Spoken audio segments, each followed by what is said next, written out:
Chers compatriotes, je prends la parole ce soir pour passer en revue en votre compagnie le discours de Monsieur le Président de la République, le professeur Alpha Condé, discours qu'il a prononcé le samedi 24 mars au siège de son parti politique, le RPG Arc-en-Ciel. J'ai noté dans le discours que Monsieur le Président a brandi la Constitution pour réclamer qu'il soit respecté, en disant que la Constitution protège Monsieur le Président de la République, et en menaçant désormais d'ordonner à Monsieur le Procureur de la République de trimballer quiconque se rendra coupable d'injures à l'endroit du Président de la République. Ce qui est tout à fait normal. Monsieur le Président, en tant que premier magistrat du pays, est digne de respect et tous les citoyens ont obligation de le respecter. Mais alors, la personne à laquelle le Président de la République a fait allusion, M. Eli Kamanou, j'ai parcouru le discours de M. Eli Kamanou et je n'ai vu nulle part là où cet artiste devenu politicien a proliféré des injures à l'endroit du Président de la République. Je considère que M. Eli Kamanou, qui est un artiste renommé, qui a chanté la liberté, qui a chanté le respect des droits de l'homme, qui a chanté le respect de la Constitution, qui a chanté le respect de l'état de droit, qui a dénoncé les dérapages du pouvoir en place. M. Eli Kamanou est le porte-parole des sans-voix. M. Eli Kamanou est un homme digne de respect. Et je ne suis pas étonné que M. Eli Kamanou, qui est devenu politicien, dénonce les dérives du pouvoir en place, qu'il dénonce le déni de démocratie, qu'il dénonce la violation flagrante des droits de l'homme dans notre pays, qu'il dénonce les violations répétées de la Constitution. Alors, moi je considère plutôt que M. Eli Kamanou est digne de respect. Et je déclare que personnellement, je soutiens à 100% M. Eli Kamanou. M. Eli Kamanou, vous avez le soutien de Modsori Bari, parce que vous êtes un homme courageux, parce que vous êtes un combattant de la démocratie. Je vous soutiens. Je soutiens avec vous tous les artistes. Je soutiens les journalistes.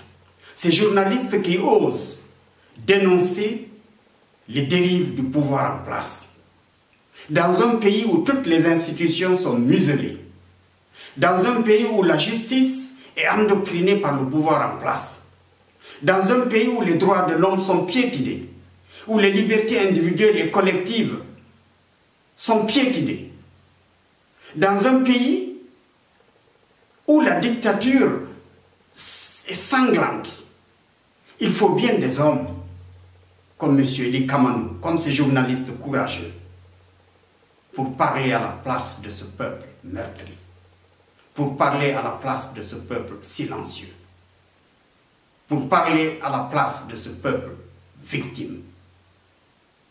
Et alors, quand M. le Président de la République parle de Constitution, j'espère qu'il a parcouru cette Constitution. Parce que j'ai l'impression que même s'il l'a parcouru, il n'a lu que l'article relatif à la protection du Président de la République. Il semble ignorer les autres articles de la Constitution, tels que l'article 5 qui stipule que la personne humaine et sa dignité sont sacrées et que l'État a le devoir de les respecter et de les protéger.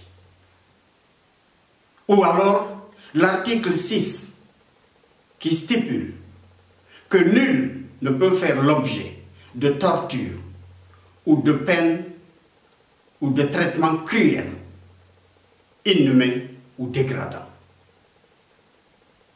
Ou alors l'article 13 qui dit que le droit à la propriété est reconnu et que nul ne peut être exproprié, sinon dans l'intérêt légalement constaté de tous et sous réserve d'une juste et préalable indemnité. Je me demande si Monsieur le Président de la République a lu ces articles quand il a ordonné à son ministre de l'aménagement du territoire et de la ville d'aller tomber sur les constructions des pauvres citoyens de Kapororaï ou de Demoudoula pour les casser sans préavis. Quand il a décidé d'aller mettre sans préavis des familles entières à la belle étoile, quand il a décidé de ruiner à jamais tout espoir en ces personnes, de les frapper dans leur dignité, dans leur amour propre. Quand il sort une famille sans défense de l'unique abri dont elle dispose pour la jeter dehors sous un soleil accablant du mois de mars, sans préavis, sans accompagnement social, je me demande qu'est-ce que Monsieur le Président de la République a bien fait de la Constitution quand il a ordonné qu'on maltraite de cette façon les citoyens qu'il a le devoir de protéger.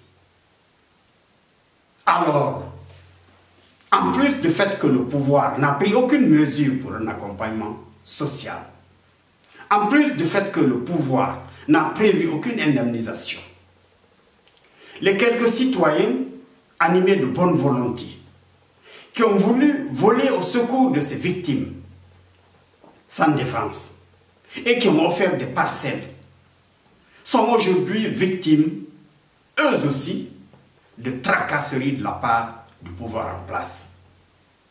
Il semblerait que le président du quartier, où les 2 parcelles ont été octroyées par un citoyen, a été limogé de sa responsabilité au niveau du quartier.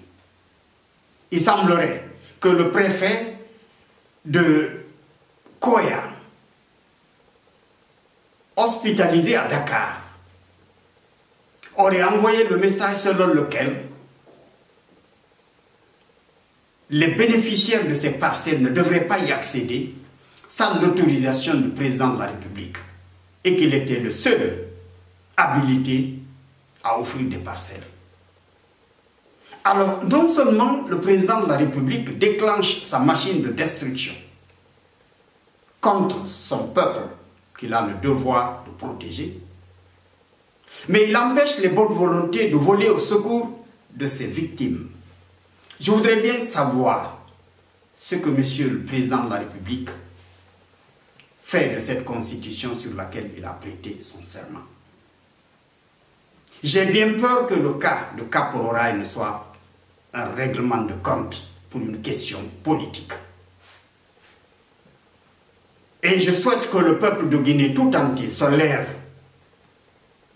pour dire non à cette pratique qui consiste à casser les abris des gens, à les mettre dehors de façon impitoyable, parce que c'est un comportement cynique. Aujourd'hui, nous parlons de Kapororaï, de Demoudoula. J'entends dire qu'ils ont orienté leur machine de destruction vers Tombo, vers la ville. Il faut reconnaître que la capitale, Conakry, est la pire des capitales de la sous-région et qu'elle mérite donc d'être reconstruite.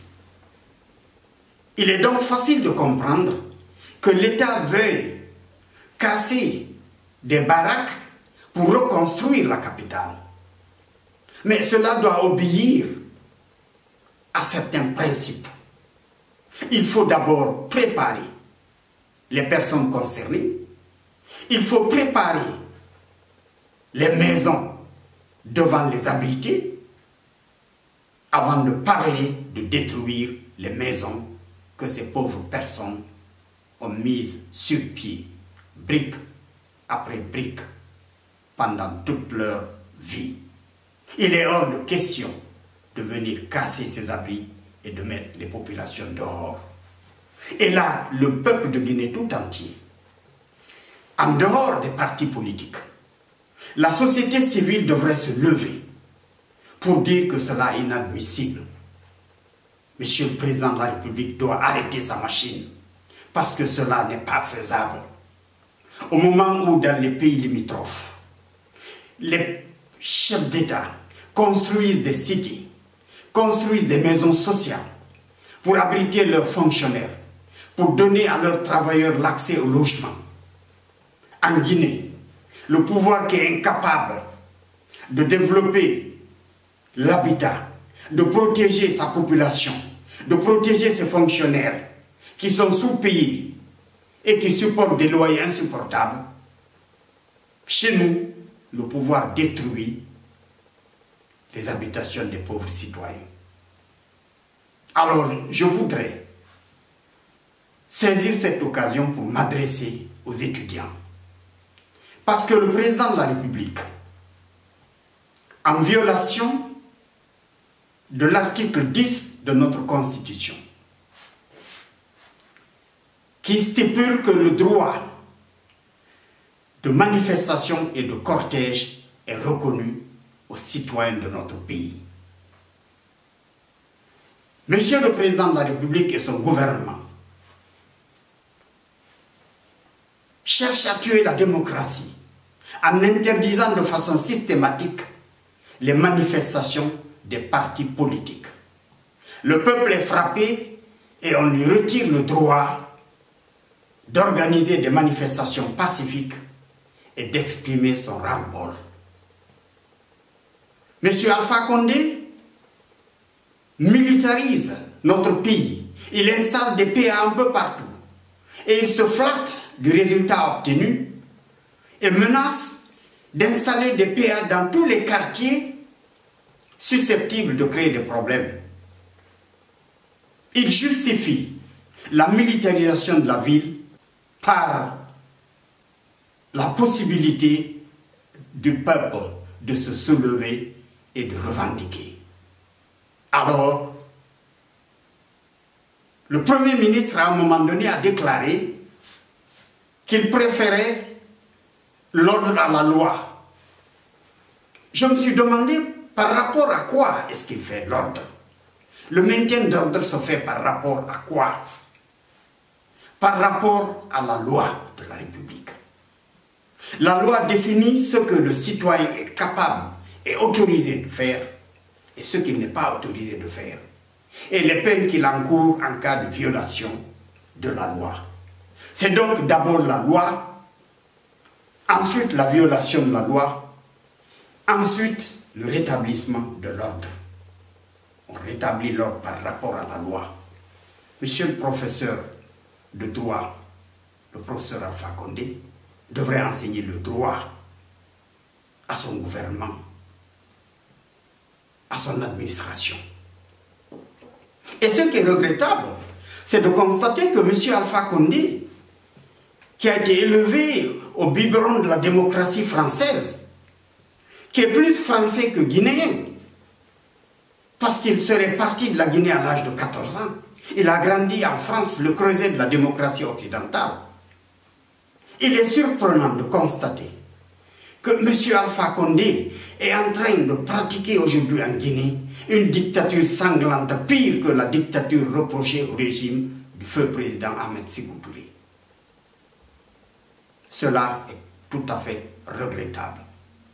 Je me demande si les autorités françaises se rendent compte du gâchis que le citoyen français, en la personne de M. Alpha Condé, est en train de semer aujourd'hui en Guinée.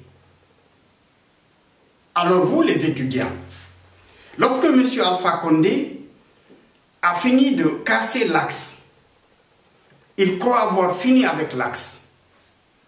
En cassant l'axe, en cassant Kaporouraï, il a multiplié les axes.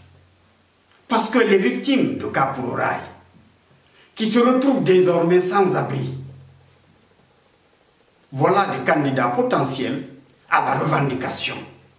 Et donc, s'ils croient avoir réglé le problème en utilisant la violence, ils se leurrent. L'usage de la violence est un aveu de faiblesse. C'est quand le pouvoir a échoué du point de vue dialogue politique et social qu'il a fait recours à la violence, à la dictature. Alors vous les étudiants, M. Alpha Condé considère désormais que vous êtes les seuls capables de revendiquer le respect de la démocratie. Il est en train de vous baratiner pour vous préparer à vous lever contre votre propre peuple. Je vous apprends que nous sommes là, génération sacrifiée. Et nous nous battons aujourd'hui. Je me suis personnellement engagé en politique pour me battre afin que nos enfants, nos petits-enfants ne soient pas des générations sacrifiées. Alors c'est pour vous, la jeunesse, que nous nous battons aujourd'hui. Je vous invite à jeter un coup d'œil sur votre environnement. Je vous invite à faire vous-même le bilan des 2 mandats du professeur Alpha Condé. Regardez autour de vous ce qu'il a fait. À la veille d'un prétendu référendum pour un éventuel 3e mandat, M. Alpha Condé est en train de jeter de la poudre aux yeux des Guinéens. Il est en train de poser des premières pierres un peu partout. Des premières pierres qui resteront au stade de première pierre. Il en a posé depuis plusieurs années et aucun chantier n'a démarré. Parce que l'argent destiné à démarrer ces chantiers est détourné par M. Alpha Condé et par son gouvernement. Et cet argent est déposé dans les comptes à l'étranger. Cet argent sert à acheter des propriétés à l'étranger. En laissant la Guinée sans route, sans électricité, sans eau dans nos robinets, sans emploi, il a bafoué l'éducation. Vous avez suivi le bras de fer entre les enseignants et l'administration. Ils se sont comportés de façon inadmissible envers les éducateurs de nos enfants, envers vos éducateurs, vous, les étudiants. Vous devez comprendre que l'avenir, c'est pour vous que nous le préparons. Vous devez refuser que M. Alpha Condé ne vous trompe. S'il peut tromper nos parents qui n'ont pas eu la chance d'aller à l'école, vous êtes l'espoir de notre pays. Vous êtes l'élite de demain. Vous devez refuser de vous laisser tromper. Vous devez demander au professeur Alpha Condé de respecter la Constitution. Même s'il avait été un bon président, même s'il avait développé le pays, même s'il avait fait respecter la démocratie, parce qu'il est un professeur de droit. La Constitution prévoit qu'au terme de 2 mandats, l'article 27 de la Constitution dit que le président de la République est élu par suffrage universel direct pour un mandat de 5 ans, renouvelable une seule fois. Que nul n'a le droit de briguer plus de 2 mandats, consécutifs ou non. Et l'article 154 de notre Constitution stipule que la durée et le nombre de mandats présidentiels ne peuvent faire l'objet de modifications. Alors, quand le professeur de droit a lu tout ça, s'il maîtrise notre Constitution, ce serait une insulte à l'endroit du peuple de Guinée que d'envisager un 3e mandat, que d'envisager un référendum. Quand surtout il sait qu'en République de Guinée, il ne s'est jamais passé depuis 2010 une élection libre et transparente. Il sait parfaitement bien que le fichier électoral est truffé. Que le fichier électoral n'a jamais été assaini.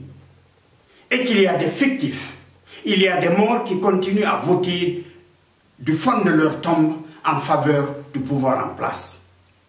Il sait parfaitement bien qu'aucun référendum ne peut être organisé de façon transparente.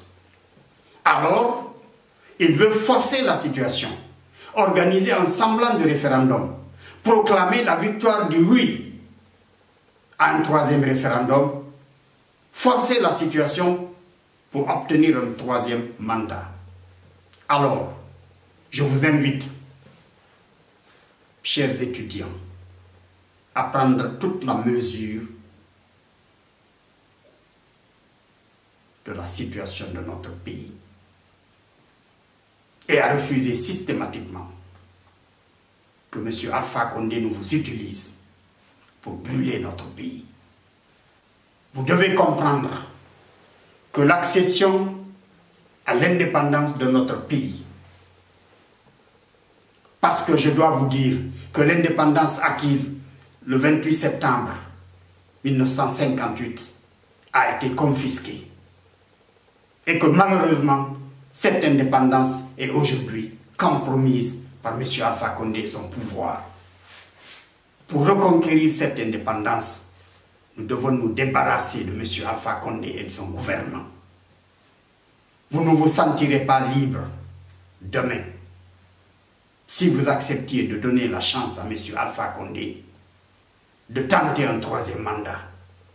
Parce que c'est de deux choses l'une. Soit il aboutit et il enfonce davantage notre pays, il met la corde autour du peuple de Guinée en vendant nos richesses du sol et du sous-sol, en les hypothéquant, en nous mettant la corde au cou face à nos partenaires, des géants tels que la Chine, la deuxième puissance économique mondiale, parce qu'ils cherchent justement à bazarder nos richesses, à attraper les sous, le maximum d'argent possible avant de s'en aller. Ou alors, ils échouent, ils déclenchent des problèmes dans notre pays, ils brûlent le pays avant de s'en aller. Parce que M. Alpha Condé a conscience d'un fait, c'est que le peuple de Guinée ne l'a jamais porté dans son cœur. Le peuple de Guinée ne l'a jamais élu et il le sait. Il n'a pas été élu en 2010. Il n'a pas été élu en 2015. Il a passé par des trucages pour se faire installer dans le fauteuil présidentiel. Alors il le sait et il le fait payer au peuple de Guinée, auquel il en veut de ne l'avoir pas choisi. Il reste ingrat à l'endroit même des pionniers du RPG, Arc-en-Ciel, le parti qu'il a soutenu. Parce qu'il a conscience d'un fait, c'est que les militants du RPG qui ont voté pour lui au premier tour en 2010 n'ont pu lui accorder que 17%, alors qu'il en fallait une cinquantaine pour être élu. Il sait donc que s'il a été élu président de la République, ce n'est pas par le sacrifice consenti par les militants du RPG. Mais alors il en veut à ceux qu'il croit avoir élu Cellou Dalein Diallo en 2010 et en 2015. Et il cherche à le leur faire payer. C'est pour ça qu'il est impitoyable à l'endroit du peuple de Guinée. Il est ingrat à l'endroit de ceux qui l'ont supporté, du parti, le RPG qui s'est battu pour lui. Alors, chers compatriotes, je vous invite à vous lever, à prendre conscience de la gravité du moment, à vous lever de façon spontanée. Les étudiants, vous êtes les intellectuels, l'espoir de demain. Vous devez éclairer vos parents sur les enjeux du moment, sur la gravité du moment. Vous devez vous lever et nous aider, vous lever et nous soutenir pour que nous vous libérions de ces prédateurs. Je compte entièrement sur vous. Vive le peuple de Guinée, vive la Guinée, vive la République.